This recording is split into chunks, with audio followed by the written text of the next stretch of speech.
Hai, Assalamualaikum guys. Apa kesan-kesan kalau berlaku inflasi? Inflasi ni sebelum ni yang kita belajar ialah inflasi tu adalah satu keadaan di mana berlakunya kenaikan tingkat harga umum barang dan perkhidmatan secara berterusan. Harga barang naik tak turun.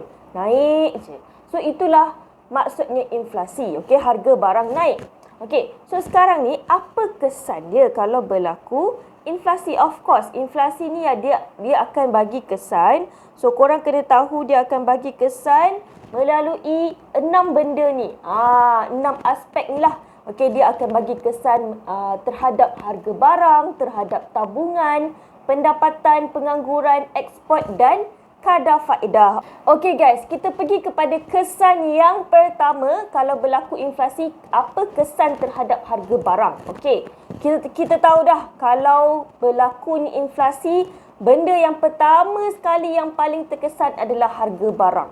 Kan, harga barang meningkat, naik secara berterusan. Okey, so kalau harga barang naik ni, dia akan bagi kesan yang lain pula. Dia ada kesan sampingan dia. Dia ada side effect dia. Kalau harga barang naik, tingkat harga umum meningkat secara berterusan, itu inflasi kan. So dia akan menyebabkan kos sara hidup kita semakin meningkat. Ialah harga barang mahal, kita terpaksa keluarkan duit yang lebih untuk berbelanja kan.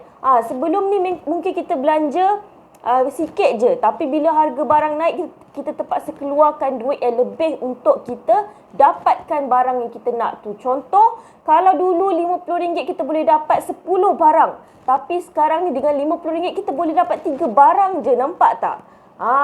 Okey, duit tu sama je, nilai dia sama, tapi barang yang kita dapat tu makin sikit. Itulah inflasi. So kos sara hidup kita ataupun cost of living semakin meningkat sebab harga barang yang semakin meningkat. Kita tak mampu nak beli barang dan perkhidmatan. Kita tak mampu nak beli barang apa yang kita nak. Sebab bila harga mahal ni, kita pun berfikir-fikir nak beli barang tu. Kita ikut bajet kita juga kan. So kalau dah over bajet, takkanlah kita nak teruskan beli barang yang mahal tu. Kan? So kita jadi kurang mampulah. Sebelum ni mungkin kalau harga tu murah, kita bolehlah lagi mampu lagi beli. Tapi kalau ada harga meningkat mahal, kita pun berfikir-fikir nak belikan. Kita pun jadi kurang berkemampuan. Kita kurang mampu untuk beli barang yang kita nak tu. Dan bila harga barang naik ni kan, menyebabkan kos sara hidup kita meningkat. So bila kos sara hidup kita meningkat, okey, maksudnya taraf kebajikan kita pun terjejas tau. Taraf kebajikan masyarakat ni akan terjejas. Kan? Bila kos sara hidup tinggi, masyarakat terpaksa keluarkan duit yang lebih. So kerajaan dia tak boleh nak jaga kebajikan masyarakat lagi dah. Disebabkan harga yang tinggi, kebajikan masyarakat akan terjejas. Sebab dia menjejaskan kehidupan kita. Membebankan kewangan kita sebenarnya. Membebankan kita sebab harga mahal kan. Sebab itulah kehidupan kita terjejas.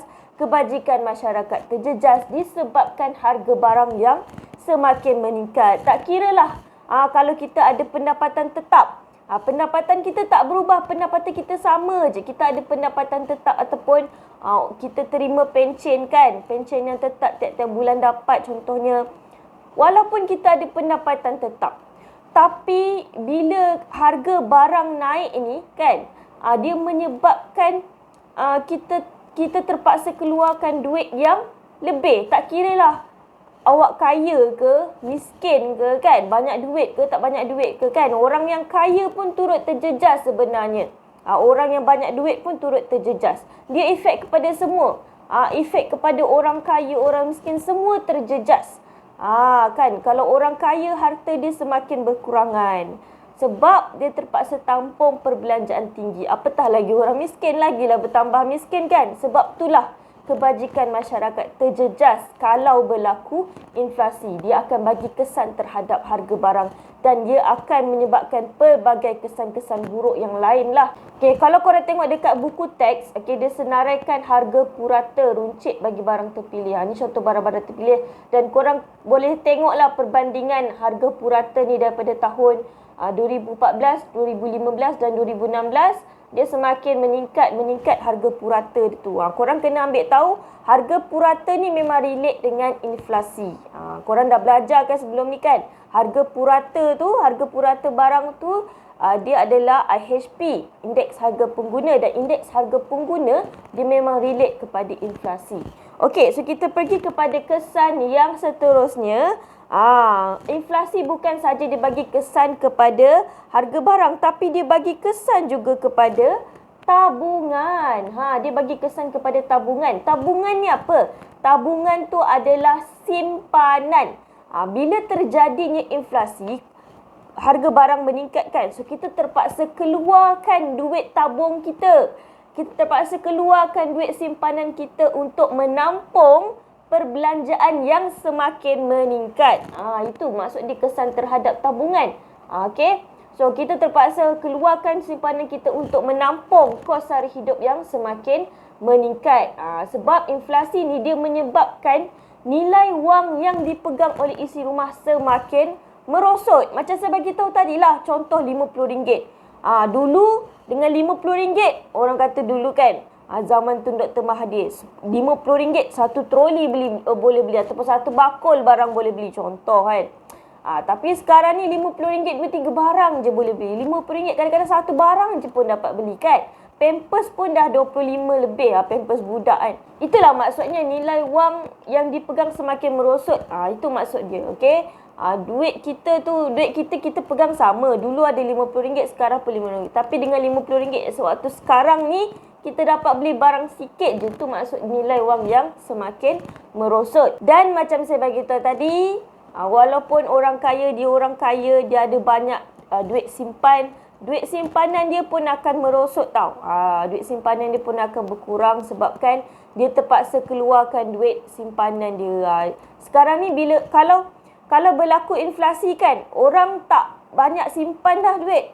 Orang banyak keluarkan duit je. So tabungan tu semakin berkurangan. Masyarakat dia akan kerap keluarkan duit tabung dia, duit simpanan dia untuk menampung kos sara hidup yang tinggi. So bila berlaku inflasi ni, jarang dapat simpan duit. Yang banyak duit keluar je, simpan tak ada. Simpanan pula semakin berkurangan. Itu efek dia. Okey. So bila berlakunya inflasi, isi rumah dia cenderung untuk lebih berbelanja daripada menabung. Itu maksud dia. So jumlah tabungan masyarakat akan menurun. Okey. So itu kesan kalau berlaku inflasi, kesan terhadap tabungan. Okey, kita pergi kepada seterusnya. Okey, kesan kalau berlaku inflasi, dia akan bagi kesan terhadap pendapatan ataupun kita punya income. Yang ni relate kepada apa? Dia kata inflasi menyebabkan pendapatan benar masyarakat menurun dengan andaian pendapatan tunai tidak berubah.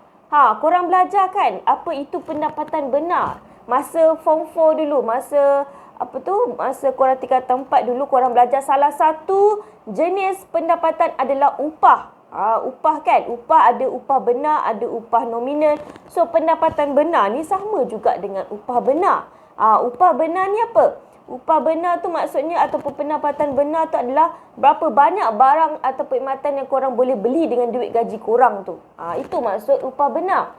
Okey. So upah benar ataupun pendapatan kita akan menurun. Okey, dengan adanya pendapatan tunai tidak berubah, maksudnya walaupun gaji kita sama je lah. Gaji kita sama je. Tapi kita tak mampu nak beli barang banyak macam dululah, lebih kurang macam itulah. Tu maksud dia. Okey, pendapatan benar kita menurun maksudnya kemampuan kita untuk membeli barang tu merosot lah. Itu cerita dia. Sebab kalau korang nak tahu, kalau korang ingat lah kan, nak dapat ke upah benar ni, dia punya formula dia adalah duit gaji kita ataupun upah wang ataupun upah nominal tu kena bahagi dengan harga purata barang, barulah dapat upah benar. That's why lah, kalau dia berkaitan dengan harga purata juga. Okay, kalau harga purata barang tu meningkat, itu tandanya kos sara hidup juga akan meningkat. Bila harga purata barang tu meningkat, dia akan menyebabkan upah benar ataupun pendapatan benar kita menurun. Itulah dia punya dia punya hubungan dia lah. Okay. So pendapatan kita ni, walaupun pendapatan kita sama, gaji kita tak naik, gaji kita tak turun, sama je, tapi dia akan terjejas juga. Dia akan bagi kesan juga kepada pendapatan kita. Kiranya kita tak boleh nak beli barang dengan banyak lah dengan duit gaji yang kita dapat tu. Macam tu. So dia akan menyebabkan apa tau? Inflasi ni dia akan menyebabkan kuasa beli kita semakin menurun. Kita tak mampu beli barang yang kita nak, kita tak mampu beli barang dengan banyak. Itu maksud kuasa beli menurun. Dan bila kuasa beli kita menurun, dia akan menyebabkan taraf hidup kita juga turut menurun. Sebab kita tak mampu nak beli apa barang yang kita nak. Korang boleh tengok ni dekat dalam buku teks. Contoh tahun 2010 dengan RM50. Satu troli korang boleh beli macam-macam. Lepas tu, ke RM50 satu troli. Macam tak relevan kan. Ni contoh lah, gambar lah kan.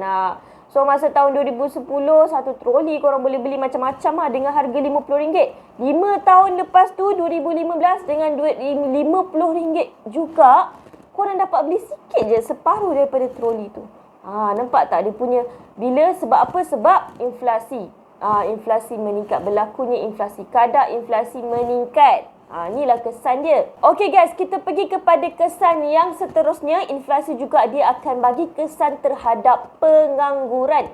Sebenarnya inflasi ni bukanlah semuanya dia bagi kesan buruk. Dia bagi kesan yang baik juga. Okey, salah satunya kesan dia adalah terhadap kesan yang baik kepada pengangguran. Maksudnya inflasi ni dia akan menyebabkan pengangguran dekat negara kita berkurang. Tapi bukan semua jenis inflasi. Macam kita belajar sebelum ni, ada 3 jenis inflasi kan. So inflasi yang menyebabkan pengangguran kat negara kita berkurang adalah inflasi tarikan permintaan.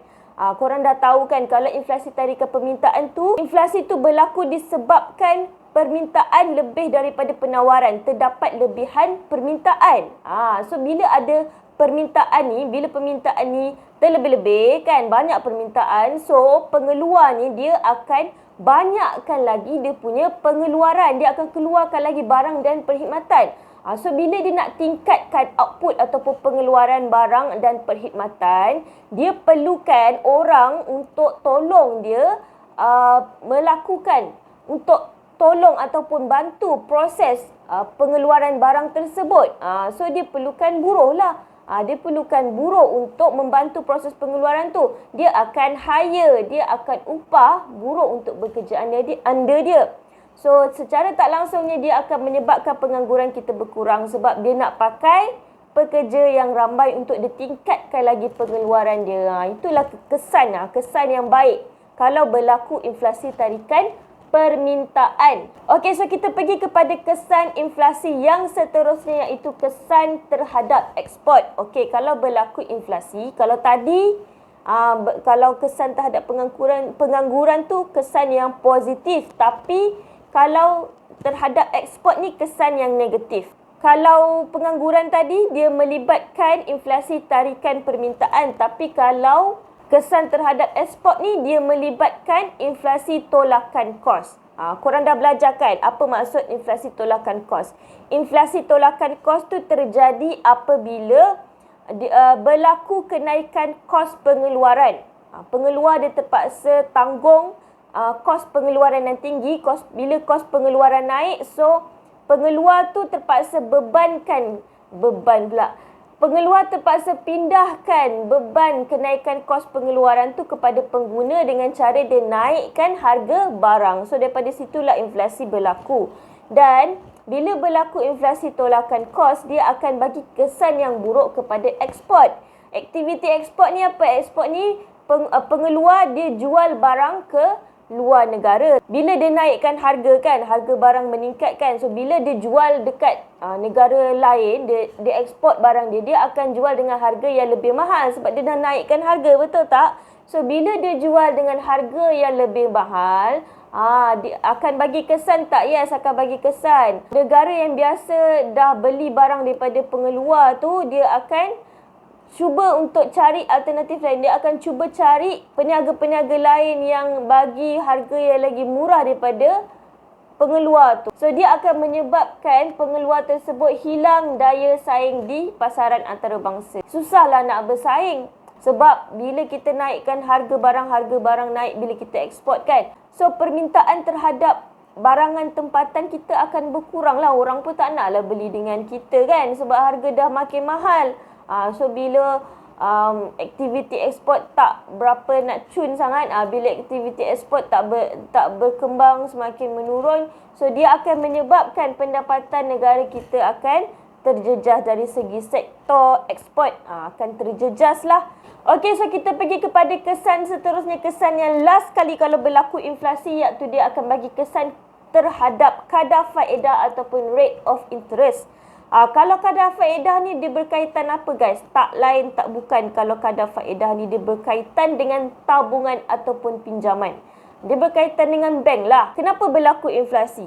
Contoh inflasi tarikan permintaan kan. Wujud lebihan permintaan. Permintaan lebih daripada penawaran sebab penduduk dekat dalam negara tu dia ada pendapatan. Punca dia mungkin pendapatan penduduk meningkat ataupun disebabkan oleh bekalan wang yang banyak daripada kerajaan. Kan kita tahu salah satunya adalah mungkin kerajaan membelanjakan lebih banyak wang. Okay? Kerajaan belanjakan duit banyak, lebih daripada sepatutnya. Contohnya kalau kerajaan dia bagi dana kepada bank perdagangan, dia bagi duit yang banyak dekat bank perdagangan ni, dia supply duit. So bank perdagangan ni dia boleh bagi pinjam dekat orang ramai lah. Lebih banyak lagi orang yang boleh pinjam daripada bank perdagangan ni. Dan orang pun akan lebih mudah meminjam. Sebab bank perdagangan dia ada duit yang banyak kan. Dia ada bekalan wang yang banyak untuk bagi pinjam ke orang ramai. So itu yang menyebabkan inflasi. Kerajaan dia akan naikkan kadar faedah tau. Dia akan naikkan kadar faedah. So bila kita nak meminjam tu, kita akan berfikir 2-3 kali lah. Kita akan berfikir banyak kali. Nak ke tak ni? Nak ke nak pinjam ni? Sebab kadar faedah makin meningkat ni. Sebab kalau berlakunya kenaikan kadar faedah, kalau kadar faedah meningkat kan, so kita kena tanggung hutang yang lebih banyak lah. Hutang kita bertambah lah. Kan? Sebab kadar faedah meningkat. So dia akan mengurangkan pinjaman. Orang pun akan kurang meminjam sebab kadar faedah meningkat kan. So bila orang kurang meminjam, orang tak ada duit nak beli barang, kan, barulah dapat mengelakkan daripada inflasi tarikan permintaan tu. Itulah kaitan dia. Bila berlaku inflasi, bank dia akan naikkan kadar faedah untuk mengatasi masalah lebihan permintaan. Sebab bila bekalan wang banyak tapi barang sikit, permintaan tinggi, semua orang nak barang yang sama, semua orang nak barang tapi barang tu sikit. Wang banyak ni, duit banyak tapi barang tak ada, macam mana? Itu yang menyebabkan inflasi. Sebab itulah bank pusat dia tak boleh nak cetak duit sesuka hati. Dia tak boleh main cetak aja duit banyak-banyak kan supaya rakyat dia kaya ke apa ke, tak boleh.